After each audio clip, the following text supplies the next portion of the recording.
영도가 있어.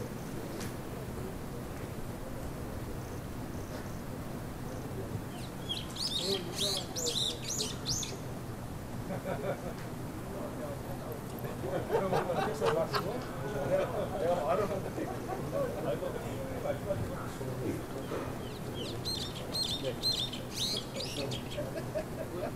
국정감사한테 분위기도 들어가요. 그래서 이제 제가 손님도 대답을 해요. 거짓말을 하시다. 문제가 그런 거 아까 저 있어요? 재밌게 하시죠.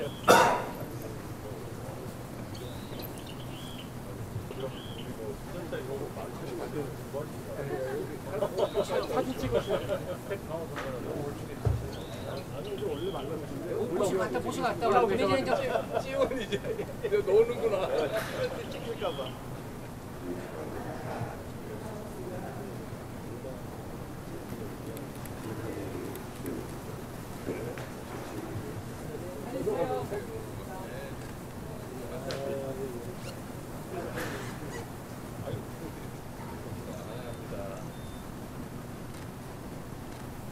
파이팅 한번 하실까요? 싸우라고. 운동원이 화이팅하라는 싸우라는 거. 하나, 둘, 셋. 화이팅! 대한민국 화이팅 해야 된다. 대한민국 화이팅!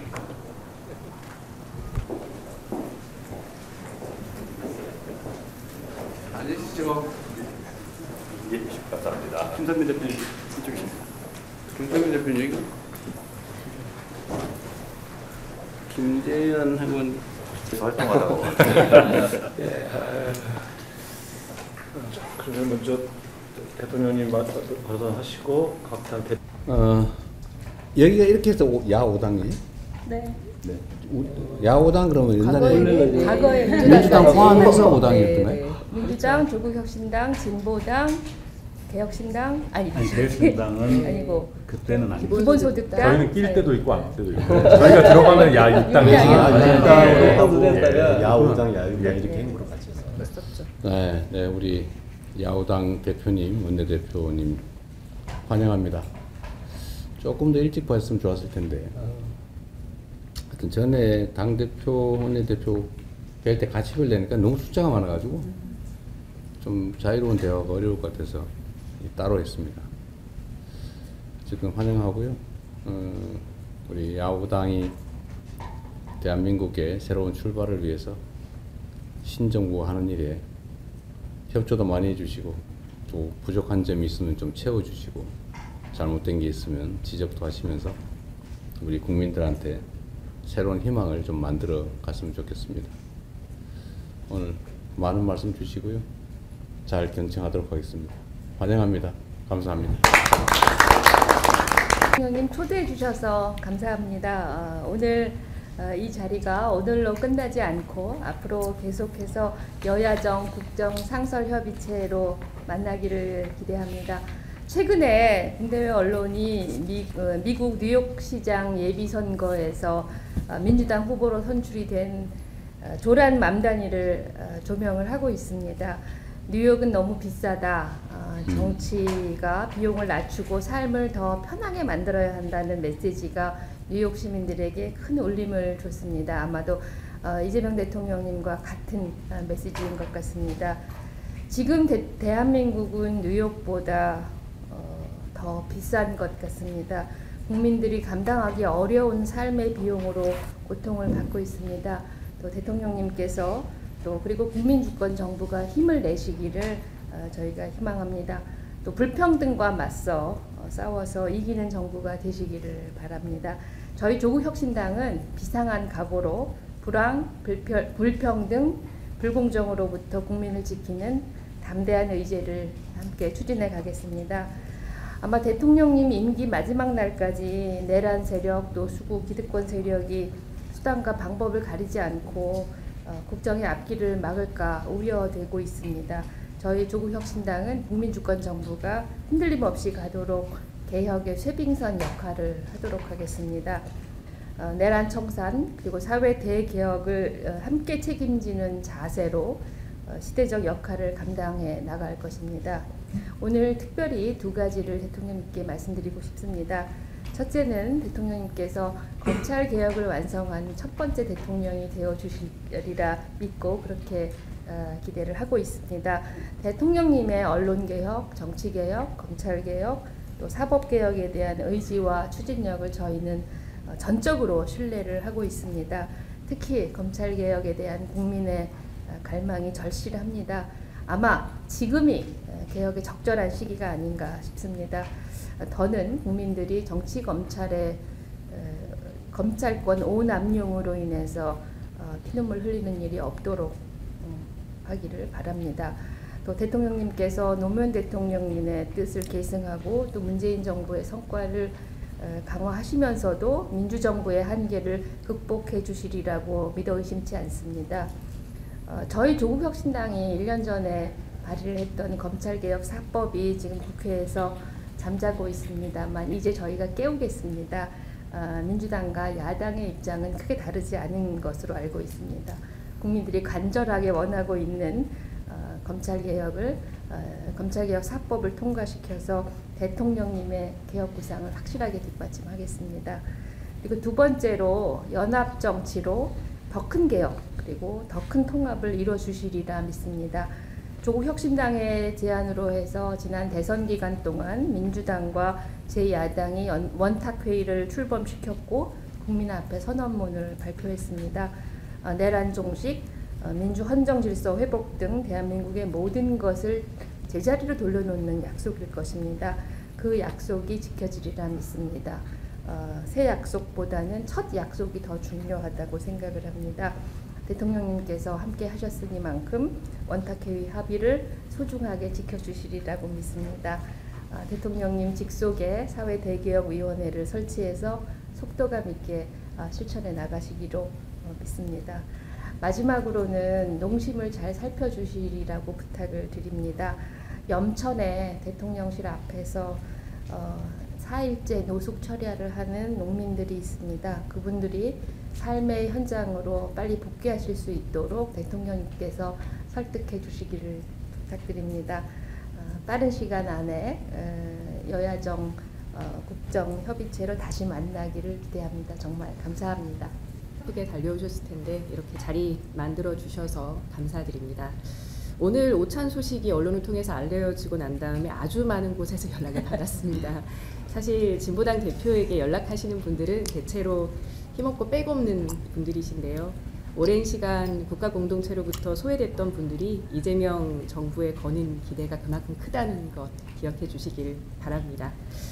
대통령께서 첫 국무회의 때 공공부문의 최저임금 채용 관행을 바꿀 것을 지시하셨다고 들었습니다. 무척 반가운 소식입니다. 엊그제 최저임금위원회 전원회의에서 경영계가 제시한 내년도 최저시급이 11,110원이었습니다. 올해보다 70원, 0.8% 올리겠다는 건데요. 저임금 구조를 근본적으로 바꾸는 조치가 필요합니다.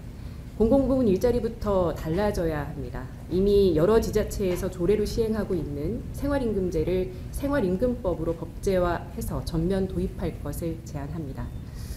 노동자가 중심이 되는 세상을 만드는 것이야말로 시대적 과제다. 이 말은 2019년 5월에 경기도와 민주노총 경기도본부 간의 노정교섭 선언식에서 도지사였던 이재명 대통령께서 하신 말씀입니다. 당시 경기도 노정교섭에서 47개 안건에 대해서 수개월에 걸쳐서 실무 교섭을 진행해서 합의안을 도출하는 과정은 큰 의미가 있었습니다. 지금은 지난 정부의 노동 탄압 정책을 중단하고 노동 존중 국정 기조로 전환할 때입니다. 무엇보다 두 차례 국회 통과에도 불구하고 대통령 거부권으로 입법이 무산됐던 노조법 2, 3조의 조속한 개정으로 노동의 정의를 실현해야 합니다. 이외에도 택배 노동자의 과로사, 급식 노동자의 폐암 등 끊이지 않는 산재 해결, 돌봄 노동자의 처우 개선과 국가 책임 확대, 교사와 공무원의 정치기본권 보장, 양회동 열사를 비롯한 건설 노동자들의 명예회복과 고용 문제 해결, 홈플러스 사태 해결을 위한 사회적 대화기구 구성, 코로나 시기 약속했던 보건의료 노조와의 노정 합의 이행, MG손해보험의 매각 재추진, 그리고 고용 승계와 복직을 위해 수백일째 고공농성 중인 옵티컬 하이테크와 세종호텔 노동자들까지 미룰 수 없는 노동사회 현안들이 그야말로 쌓여 있습니다. 산적한 현안의 해결 방안 마련을 위해서 정부와 노동계가 정례적 대화의 틀을 만들 것을 제안합니다. 노동자들이 억울한 일을 당하지 않도록 적극 나서겠다면서 노동교섭의 창구를 열었던 과거 경기도의 사례가 좋은 본보기가 될 것입니다. 노동현안 외에도 빛의 광장에 모인 사회대개혁 과제들을 흔들림 없이 추진하겠다는 새 정부의 약속에 국민들의 기대가 큽니다. 개혁 과제들을 제때 실행하는 것은 만만치 않은 일이지만 빛의 광장에 모였던 주권자 국민의 에너지와 지혜로운 수기 과정으로 역사적 성과를 만들 수 있다고 믿습니다. 지난 5월 9일 시민사회와 5개 정당은 공동선언을 발표하면서 사회대개혁 주요 정책과제 실행 방안을 논의하기 위해 시민사회와 제 정당이 참여하는 거버넌스 체계로 사회대개혁위원회를 출범시키기로 합의했습니다. 개혁의 때를 놓치지 않도록 사회대개혁위원회의 조속한 출범을 요구드립니다. 끝으로 새 정부의 인사 문제에 대해 한 말씀 드리겠습니다. 농망법 발언으로 농심을 등진 송미령 농식품부 장관의 유임 결정, 그리고 재생에너지 정책과 배치되는 원정기업 출신 김정관 산자부 장관 후보자의 지명은 납득할 수 없습니다. 철회를 요청합니다. 특히 송미령 장관의 유임 소식에 농민들은 새 정부마저도 농민을 버리느냐며 분노하고 있습니다. 송 장관은 커질 대로 커진 불신과 갈등을 해소할 수 없습니다. 이번 인사가 그간 강조하신 실용과 통합의 기조에 따른 결정이라면 새 정부가 품고 가야 할 농민들을 대통령께서 직접 만나서 우려와 의구심을 해소해 주시기를 바랍니다. 과거 정권들의 농정 실패를 반복하지 않으려면 당사자인 농민들과 머리를 맞대야 합니다. 대통령 소속 농업, 농어촌 특별위원회가 협치를 기반으로 한 농정 추진기구로서의 제 역할을 다하기를 바랍니다. 앞서 기자회견에서 말씀하신 대로 농업과 농민의 문제를 직접 챙기고 현장의 목소리를 정책에 반영하겠다는 의지를 보다 적극적으로 보여주실 것을 요청드립니다.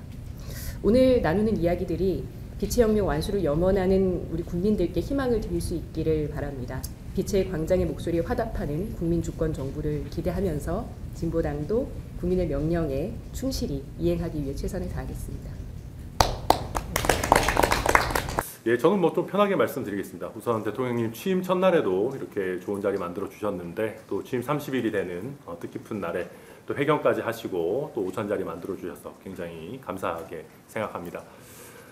저는 이재명 대통령님 또 이재명 정부가 굉장히 성공한 경제 대통령 또 민생 대통령이 되셨으면 좋겠다라는 생각을 합니다. 그런 면에서 어떤 이슈, 어떤 아젠다에 강약 조절을 하실지 이런 것들이 다 메시지일 것이다라고 보는데요.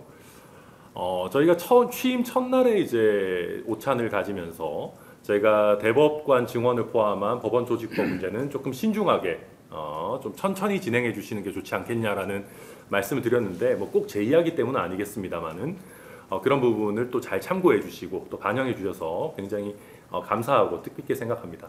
그런데 우리가 한번 상상을 해보면 만약에 취임 첫날에 그런 대법관 증언 법원 조직법을 강행 처리를 했다라고 하면은 과연 이재명 정부의 시작이 국민들께 더 잘 받아들여졌을까라고 하는 저는 뭐 그런 생각을 일정 부분 가지고 있습니다.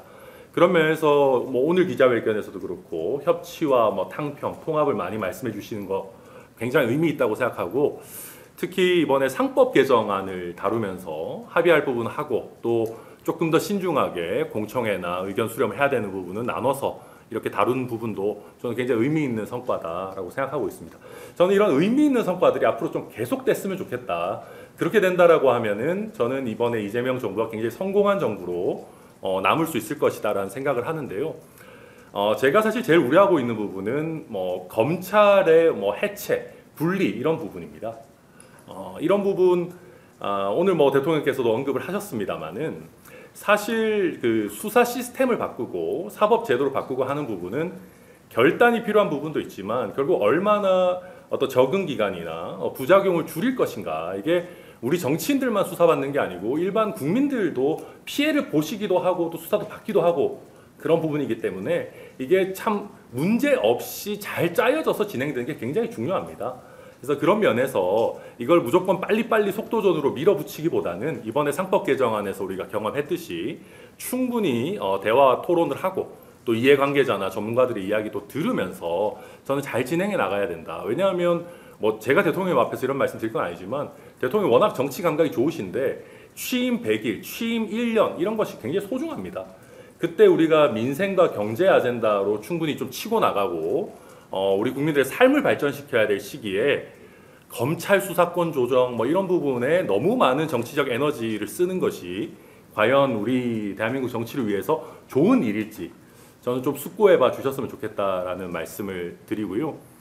뭐 어쩌면은 굉장히 국민들의 지지가 높았던 문재인 정부도 먹고 사는 문제와는 조금 거리가 있었던 검찰개혁 문제를 좀 과도하게 정치적 에너지를 쓰면서 국민들로부터 조금 멀어졌던 것 아닌가라고 하는 부분들이 있습니다.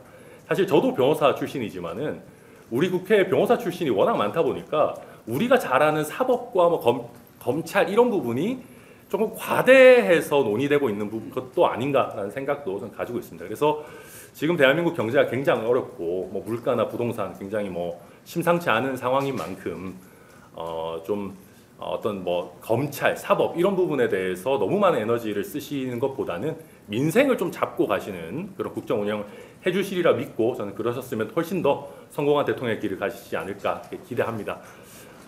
물론 저희 당 이름은 개혁신당이어서 뭐 이런저런 개혁들이 많이 논의되는 거 뭐 저희 입장에서 나쁘진 않습니다만은 어떤 개혁도 다 이제 개혁을 위한 개혁이 아니라 국민을 위한 개혁이 되어야 되니까 취임 첫날에 또 신중한 결정을 내려주신 만큼 또 앞으로도 국민들이 시행착오를 겪지 않는 그런 신중한 제도 개선을 해주십사 부탁 말씀드립니다. 다시 한번 오늘 아침에 기자회견까지 하시느라고 굉장히 또 신경 쓰이시는 날일 텐데 또 저희 이렇게 기념비적인 날에 저희를 또 불러서 같이 오찬해 주셔서 굉장히 감사합니다. 감사합니다. 기본소득당 윤혜인입니다. 오늘 그 취임 첫날에 이어서 이렇게 5당의 지도부들을 오찬 만남에 초청해 주셔서 감사드립니다. 앞으로도 정부와 국회가 격이 없는 소통을 이어갔으면 좋겠다라는 마음이 들고요.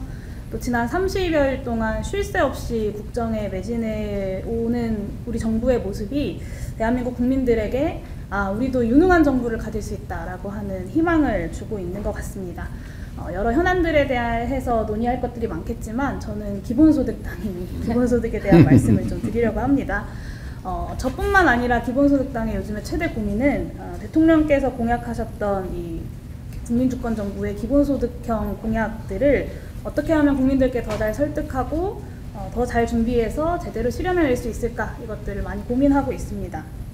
아동수당을 확대라거나 농어촌 주민수당이라거나 햇빛바람연금 같은 정책들은 인구위기 그리고 지방소멸위기, 기후위기를 대응하는 데 굉장히 핵심적인 정책들이죠. 그리고 시급한 과제들이기도 합니다. 오늘 대통령께서 기자회견에서 농어촌 기본소득에 대해 언급하신 것을 저도 보았는데요. 현재 정부가 처해 있는 여러 재정적인 어려움과 또 산적한 과제들로 선후 과제를 두고 대통령께서도 고심이 많으실 것이라고 생각합니다. 그래서 현실적인 굴절은 있을 수 있겠으나 기본사회 실현을 위해서 이 기본소득형 정책 공약들이 국정기획 단계에서부터 원칙을 지켜나가면서 최대한 수립되어서 달성하고자 하는 전환적 효과를 최대한 살릴 수 있도록 대통령께서 좀 온전히 살펴주시기를 요청드립니다. 기본소득당도 이 부분에 있어서 정부와 전적으로 함께 협력해 나가면서 현실적인 합의 수준을 높여나가기 위한 구체적인 정책 제안도 아끼지 않겠습니다. 그리고 한 가지 더 말씀드리자면 정부가 의지를 가지고 민생회복지원금을 추진한 데에 민생 위기 경제로 어떤 2중 3중의 위기를 겪고 있는 어려움을 겪고 있는 국민을 대표하여서 감사의 말씀을 전하고 싶습니다. 다만 저뿐 아니라 대통령께서도 예전에 말씀하셨고 민생회복지원금 논의가 있을 때마다 제안되고 있는 이 보편 지급 후의 선별 환수 방안을 적극적으로 정부에서 검토해 주시기를 요청드립니다. 이번에는 이제 시간적인 한계가 있기 때문에 어쩔 수 없는 측면이 있겠지만 이후에 꼭 근시일 내가 아니더라도 우리가 보편적인 민생회복지원금을 다시 하게 될 상황이 발생할 수도 있고 그런 때를 대비하여 좀 제도적인 보완을 해나가면 좋겠다라는 제안입니다. 대통령께서 후보 시절에도 말씀하셨던 것처럼 선별이 강화되는 것보다 보편이 강화되는 것이 국가에 대한 국민들의 신뢰를 강화시키고 복지국가 완성에서 도움이 된다라는 것은 역사적으로도 검증된 사안이고 국민통합에 기여하는 방안이라고 생각합니다. 그리고 끝으로 한 가지만 더 말씀드리고 마무리하려고 하는데요. 조만간 이태원 참사 유가족들을 비롯한 참사 유가족들을 모셔서 대화를 나누신다고 들었습니다. 이재명 대통령께서 재난안전에 대한 각별한 관심을 취임 초기부터 지금까지 계속해서 밝히고 계신 만큼 이태원 특조위가 좀 잘 운영될 수 있도록 좀 살펴봐 주십사 하는 말씀을 드리고 싶습니다. 사실 특조위 공무원들이 지난 정부 마지막에 파견이 되면서 이 전 정부의 어떤 여러 잘못들을 좀 감추려 하는 경향들이 있는 것 아닌가라는 우려가 좀 있습니다. 그리고 당초에 특조위가 요청했던 인력을 전부 채우지도 못한 상황으로 알고 있습니다. 그래서 조사 개시가 매우 늦어지고 있는 만큼 좀 제대로 진상규명을 할 수 있도록 파견 인력의 재검토와 확충을 대통령께서 좀 검토해 주시기를 마지막으로 요청드리고요. 국민주권정부가 시대정신을 받아 안아서 국민이 신뢰하고 또 국민이 존중하는 그런 성공하는 정부가 되기를 기원합니다. 마지막으로 어려운 과제 앞에 이런 소통의 자리를 마련해 주셔서 감사드리고 서로가 서로를 더 훌륭하게 이끄는 그런 자리가 되었으면 좋겠습니다. 감사합니다.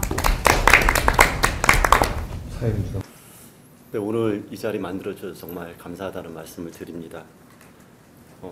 취임하신 지 불과 한 달밖에 안 됐는데도 저희 국민들한테는 1년의 시간 동안에 변화돼야 할 그런 체감을 느끼고 있다고 저는 생각을 하고 있습니다. 특히 대북 확성기의 이제 선제적인 중단, 그리고 민생 추경 편성 등에 대한 신속한 결정은 민주주의 회복과 민생 경제를 회복하기 위해서 우리 국민들이 바랐던 그 열망에 매우 적극적으로 화답한 그런 상황이라고 저는 보여주고 있습니다. 이것이 바로 이재명 대표, 이재명 정부, 그다음에 국민주권 정부의 이정표로서의 편말을 세운 게 아닌가 저는 이렇게 생각을 하고 있습니다. 대통령님과 대통령실 관계자분들의 노고에 진심으로 감사드립니다. 제가 오늘 대통령님께 응원하는 의미로 전 참여정부 초대 정책실장이었던 이정우 정책실장의 책을 가져왔습니다. 이 내용을 혹시 대통령님께서 보셨는지 모르겠지만 이건 대통령 프로젝트, 어떻게 해야 성공하는 정부가 되고 대통령이 국민을 위해서 잘할 수 있는가를 1000일 동안 함께했던 내용을 담아서 쓰신 내용입니다. 좀 여러 보고서나 일 때문에 힘드시겠지만 조금 짬날 때 한번 읽어보시면 좋을 것 같아서 이 책과 더불어서 불평등에 관한 이야기, 그리고 우리 화물연대 노동자들이 눈물로 쓴 책 노가다가 아니라 노동자로 삽니다. 이 책을 가져왔으니까 한번 읽어보시면 좋을 것 같습니다. 저는 그래서 우리 국민주권 정부, 이재명 정부가 꼭 성공하기를 바라는 마음에 대통령 프로젝트 2가지 좀 강조하고 싶은 것만 의견을 드리고 싶습니다. 첫 번째는 정치개혁입니다. 이재명 대통령께서는 시민들과 함께 내란을 막은 입법부의 의원 중 한 분이셨습니다. 그렇기 때문에 국회가 얼마나 중요한 역할을 하는지도 누구보다도 잘 알고 계시리라고 생각을 합니다. 그런 측면에서 국회와 입법부가 튼튼해야지 민주주의와 민생을 흔드는 그런 기도 자체가 불가능하게 될 거라고 생각을 해서 정치개혁, 지금 이 적기에 수평적인 분권과 더불어서 국민을 닮은 국회, 비례성과 대표성을 확대하는 이 정치개혁의 논의가 이제는 적극적으로 이루어져야 될 때가 되지 않았나 이렇게 생각을 하고 있습니다. 이런 부분에서 대통령께서도 오랜 고민이 있으셨던 것을 알고 있기 때문에 이걸 단순하게 국회와 정치인들만의 문제가 아니라 국정 철학으로서 그리고 국민들을 살리기 위한 그런 주요한 정책 과제로 함께 마음을 모아갔으면 좋겠다, 이 말씀을 드립니다. 그리고 두 번째로는 실제 우리나라의 재정 상황이나 이런 걸 볼 때 정치 개혁과 더불어서 불평등 해소가 절실하다고 생각을 합니다. 민생 추경에 이어서 지속 가능한 민생 회복 정책을 위해서는 재정과 세수 확보가 필수적입니다. 오늘 기자회견에서도 그런 어려움을 말씀하셨는데 이를 위해서도 그렇고 불평등 해소를 위해서도 조세 정의, 조세 개혁은 반드시 필요하다고 생각을 합니다. 그런 부분에서 윤석열 정부가 만들어낸 재정 위기를 극복하고 새로운 국가의 기틀을 만들기 위해서 조세 제도에 대한 전면적인 고민이 이어졌으면 합니다. 특히 공정한 조세 체제와 함께 디지털 전환 그리고 기후위기 대응하는 새로운 조세 제도가 저는 필요한 시점이 아닌가 이렇게 생각을 합니다. 이재명 정부라면은 어떤 정부보다 새로운 발상과 혁신적인 사고로 이 문제를 해결해 주실 거라고 깊게 기대하고 있습니다. 마지막으로 특별히 말씀드리고 싶은 게 있습니다. 대통령님의 최근 행보를 보면은 김대중 대통령보다 훨씬 더 국민통합의 열정으로 좋은 성과를 내리라고 저는 기대하고 있습니다. 진정한 통합은 피해자들의 회복에서 시작된다고 저는 생각을 합니다.